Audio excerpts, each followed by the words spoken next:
heard about your work for almost my whole career, and I met you first when you were working with Carlos.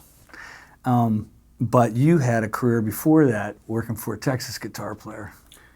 That's right. I started working out with Stevie Ray Vaughan. Yeah. And you still talk about those days very fondly. You loved doing that, right? Oh, well, I didn't know how it was really going to transform. It just happened. I didn't know what to really think, about what I was doing. I'm full-blown repairman, and then here I'm on the road doing guitar tech for Stevie Ray Vaughan. Yeah. And I knew about Stevie. I heard about Stevie, but not the caliber that he turned out to be. I had no idea that was going to happen. Yeah, well, it did happen. And it did happen. Yeah. And it happened for 5 years, And I learned so much. And I learned from him showing me how to set up guitars. Really? Because he wanted them set up in a certain way. And it 2 hours into the setup. And he was done. He goes, no, this is great. This is just like I like it. I go, well, great. He goes, thank you for taking the time.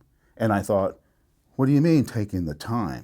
Right. He goes, well, all these other guys, they just wouldn't take the time. They would get frustrated with me, and they go, well, if you don't like that, you'll have to take it to somebody else. And I thought, they told you this? I said, this is what I do. I set it up for you. I don't set it up for me. That's right. And he says, well, that's what you did. And that's how our relationship started. Well, that's great. And that's how it happened, and that's the way it went from then on, And then it was a matter of him showing me what he likes as far as tone, how he set up the height, I came up with his set of strings that I designed for him so that he wouldn't be cutting up his fingers and bleeding all over the place, So he was 11 to 50... 11, 15, 19, 28, 38, 58. Yeah, he was 58. Yeah. So now I'm interested in other things I've always wondered. The wall of amps didn't all start that way. He started with a couple amps and so slowly built this big wall. How did that go? Yeah, when I first met him and heard him, he was playing through 2 amplifiers. Right. It was a Marshall combo and a Fender Twin. Right. And it was in a small club. Right. Okay, that's how it started. When I was working for him, I had asked him why all of the amplifiers. And he said, well, because each one has its own different tone. Right. And each one has its own different speaker.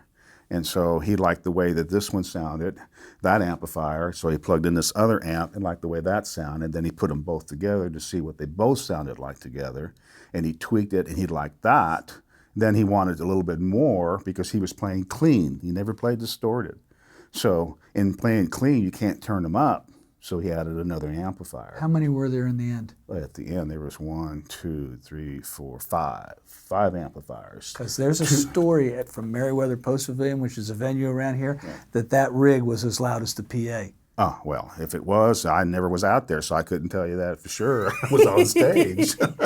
I only knew what was on stage. He said he'd like to feel the wind go through his pants. Well, I'm sure that's... And when he did, they called it the roll. So you know how these turn on, they turn on clockwise, so he would go like this and turn them all on.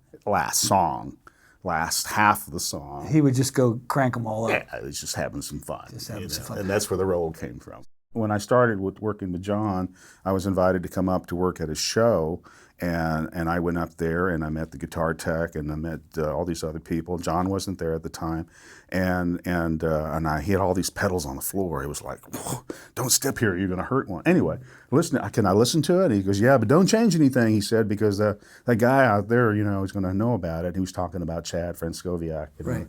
Anyway, so I went, okay. So I started playing it and I went, God, he likes this.